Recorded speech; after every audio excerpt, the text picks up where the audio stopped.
We spend our lives talking about love like we understand it, like it's simple, gentle, something that saves us, something that if we don't get in this life, we see it as a lacking.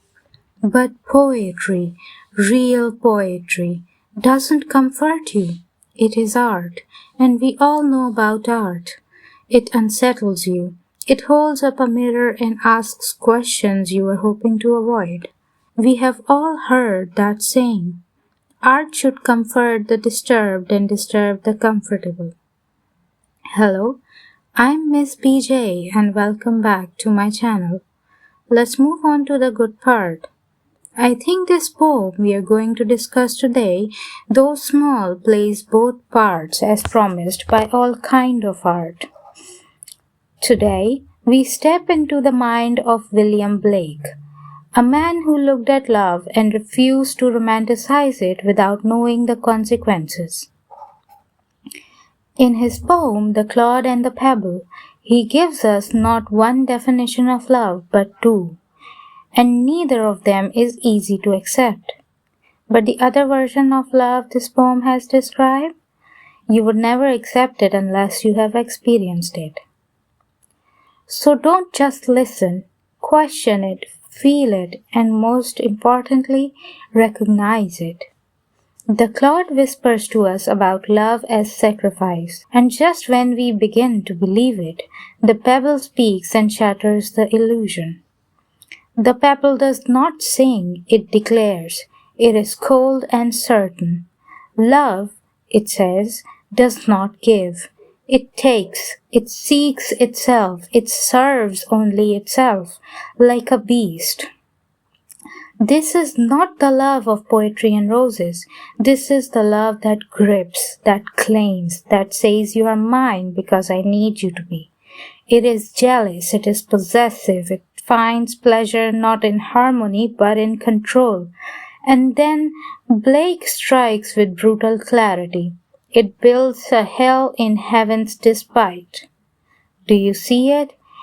Even in the most beautiful moments, love in the wrong hands can corrupt, distort, and destroy. And suddenly, what once felt like salvation becomes suffocation. The same word, love, but two entirely different worlds. One heals and the other consumes. And this is where academically you need to pay attention. Blake is not just being dramatic, he is presenting core themes.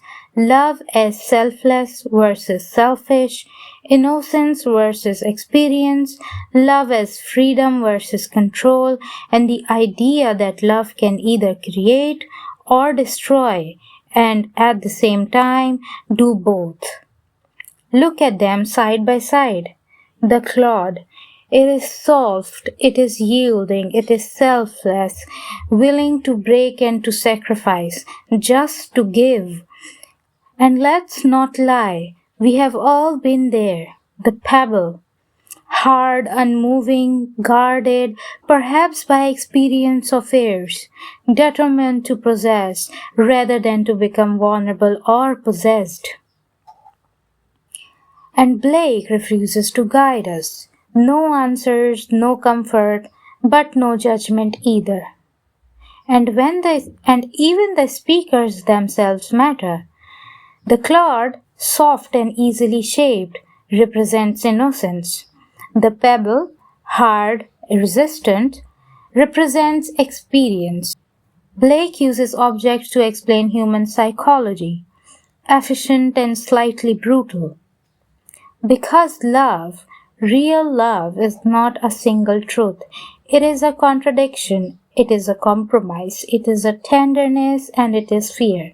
It is giving and it is wanting. And if we are honest, painfully honest, we have all been both the clod and the pebble. And this is exactly what examiners want you to notice.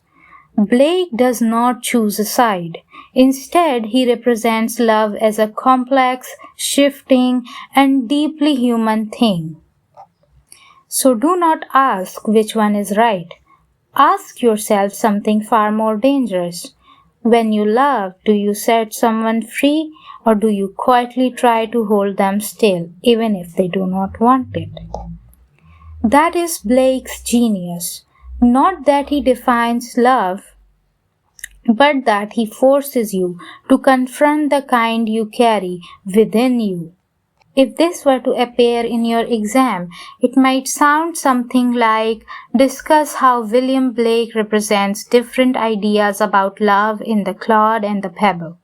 Or even more sharply, how does Blake use contrast to explore the nature of love in this poem? And now you already have the answer. Let's look at everything we went over.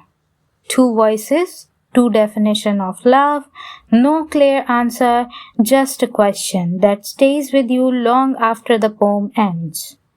Thank you so much for watching the video and I hope it was helpful to you. And if that is true, I hope you will subscribe and comment down in the comments what you want to see next. Thank you. Bye-bye.